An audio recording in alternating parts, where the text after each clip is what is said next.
been flooding my comments with questions about the specific 7, and I want to let you know I hear you, I see you, and so today's video is all about answering your questions. So if you have any questions about the specific 7, this is the video for you. Now you can see I got my list so I don't forget your guys' top questions. So let's dive in. Your first question is, what is the specific 7? So for those of you that don't follow me, haven't been around a whole lot, the specific 7 is ultimately a routine to open up your lymph nodes. Now there's a lot of different clusters, but I know how busy you guys are because I'm busy. And there's times where I just don't have 10, 15, 20 minutes extra, or maybe I don't have the energy to spend that time on a particular day. So what I did was I looked at the major lymph node clusters in our body and I put them together in order to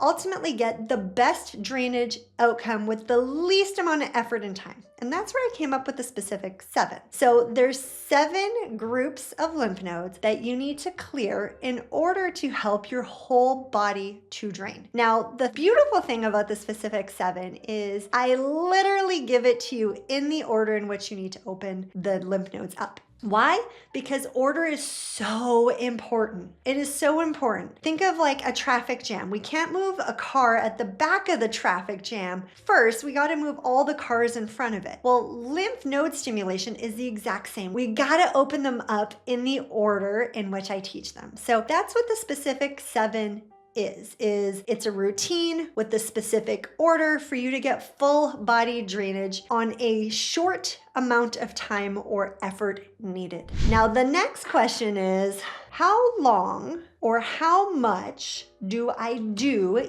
each point? Meaning, how many pumps, how many circles, and does it matter if I do pumps or circles? No, it doesn't matter. You can ultimately gently pump, you can do circles, clockwise, counterclockwise. It doesn't matter what fits and works for you. Now here's the thing, I mix it up. Depending upon the day, how I feel, what I have going on, I may do pumps, I may do circles, or I may do a combination of pumps and circles based on what I have going on. Now the number is anywhere between 10 to 50, 50. Now, why is there a range? Well, some of us have more congestion. So if you're somebody that has more congestion in that area, you're probably gonna wanna do more on the higher end, meaning like 30, 40, 50 per location. And if you don't have a whole lot of congestion, you may do more like 10, 15, 20. But here's the beautiful thing. Let's say you have dense breast tissue or you have puffy armpits. You may wanna do, let's say, 30 at your termini, 10 at your tonsillar, because you really don't have any symptoms in your head and neck. You may do like 20 at your apical, and you may choose to do 50 in the armpit where you're retaining more fluid or you have more symptoms. Same thing goes in the leg. So not every point has to be the same number of pumps, but here's the key. The speed in which you do it is important. And we're gonna get to the speed and the pressure in question number 3. You guys are asking, okay, how hard do I do this? Or like, how quickly am I doing this? Well, here's the thing you gotta remember. Lymphatic stimulation or lymphatic massage is gentle. Majority of the time, we're working superficially.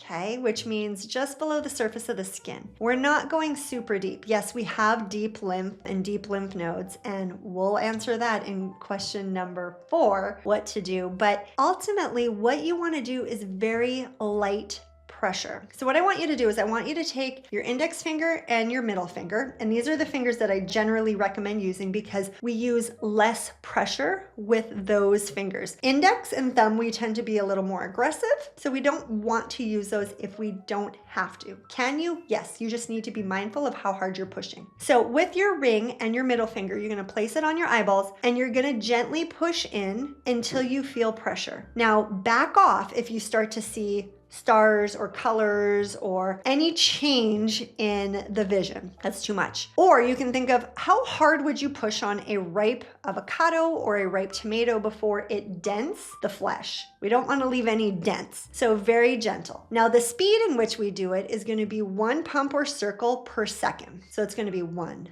2, 3, 1,000, 4, 1,000, 5, 1,000, 6, 1,000, 7, 1,000, 8, 1,000. So it's slow. We're not going too fast. We got to give our lymphatic system time to respond and ultimately like give the smooth muscle within the vessel time to like contract with the pressure that you're also putting in. So 1 pump per second using your ring and middle finger. Kids, I typically use pinky because they're smaller, and so the location is a little bit smaller on them, but ultimately we want to stay away from index and thumb. If you need to use them, just be mindful of how hard you're pushing. All right, how do I move my deep lymph? Now this question ultimately combines with belly breathing. When do I incorporate belly breathing? Okay, belly breathing is ultimately how we move the deep lymph. So all of the lymph within our torso, our abdomen, from our internal organs, not to mention diaphragmatic breathing is how the fluid from our toes ultimately move all the way up to our left collarbone where it drains. So realistically, the only way fluid from our belly button down to our toes moves is from belly breathing. Remember, our lymphatic system doesn't have a pump, so our diaphragm is ultimately acting as a pump in order to pump and get that fluid to move up against gravity. So when would you do diaphragmatic breathing?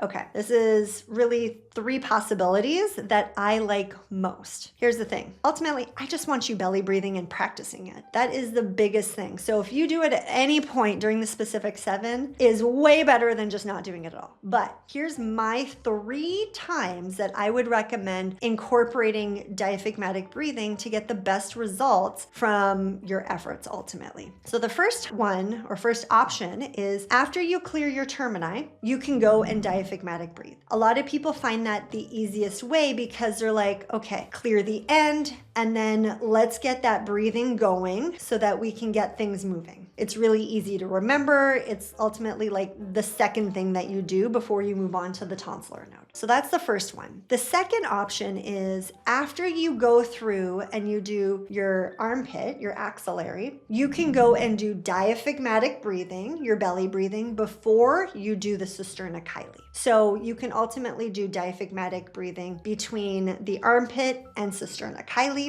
Or the third option is you can do the diaphragmatic breathing after you clear the cisterna chyli. So you would do like all of the nodes, armpit, cisterna chyli, then diaphragmatic breathing, and then go to the groin. So some people like to see it in that order because it's like they're ultimately just moving down the body, like cisterna chyli is like between your belly button and your rib cage. Belly breathing is like over your belly button and then going down to the inguinal or your groin. So really, it's up to you as to when you incorporate it, but those are the 3, I'd say, best times to incorporate it because it's the easiest to remember. Now, how many diaphragmatic breaths should you be doing? Minimally 3. And ultimately, what I'd like you to do is all box breathing. So inhale through your nose, hold for a count of like 4, 5 or 6, you pick. Like inhale for a count of 4, 5 or 6, hold for a count of 4, 5 or 6. Whichever one you inhaled, you have to continue that count. Exhale for the same count and hold for that same count and do that 3 times. That's the minimum. The more you do, the better it's going to be because diaphragmatic breathing also helps shift you into a parasympathetic state, which is what our body needs in order to drain. So that would be what I would recommend is at minimum 3 diaphragmatic breaths with the box breathing up to like 3 minutes if you have the time. Trust me, your drainage pathways, your lymph system will love you if you do that. Next question. How long do I wait between sessions? This is such a good question. Here's what I'm gonna say. Because of today's world that we live in a toxic world, we live in a very stressful world, we live in a go, go, go, go, go world. So our drainage pathways are put under a lot of pressure. So I highly recommend that everybody do at least the specific 7 once a day, 10 pumps each location with 3 diaphragmatic breaths. It's not a whole lot. It legitimately will take you 3 minutes. We all have 3 minutes, especially if we have it stacked. So I would highly recommend doing it at least once a day. Now, if you are somebody though that has like lymphatic congestion and you know you do, you have chronic sinus infections, you have chronic headaches, you have lymphedema, lipedema, you've had lymph nodes removed, you've had a mastectomy, you've had like radiation done, you have scars, you have fluid retention in your legs, you're probably going to have to do it more than the one time a day to truly see results, because the longer we have lymphatic congestion, the thicker our lymph gets and the harder it is to get it moving. So we ultimately want to get it moving and then keep it moving is the goal, from moving our body, making lifestyle changes, and then potentially incorporating different lymphatic drainage routines or modalities. So you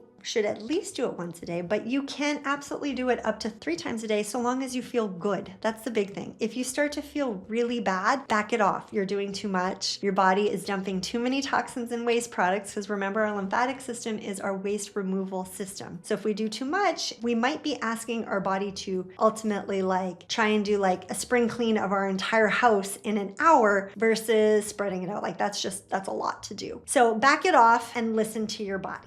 Next question you guys ask: how soon after surgery can I do lymphatic drainage? This is a great question. Now, this is going to be dependent upon the surgery and dependent upon how it goes and if there was any complications, what else you have going on. So generally speaking, what I recommend is if the surgery has no complications, it's an outpatient, you absolutely can start to do the specific 7 within 24 hours. Why? The specific 7 is going to help manage the amount of swelling that you ultimately have from that surgery. We do need some swelling. Swelling is ultimately healing. That's our body's way of healing that area where damage was done from like the surgery, cutting, incisions, all that. Now, with that being said, we don't want to do too much, and we definitely do not want to do any pressure, any rubbing, anything around incisions, especially before they are closed over. So you absolutely can do the specific 7 in and around or the whole body, just not over any incisions. If you're going to do any other type of lymphatic drainage like massage, you cannot do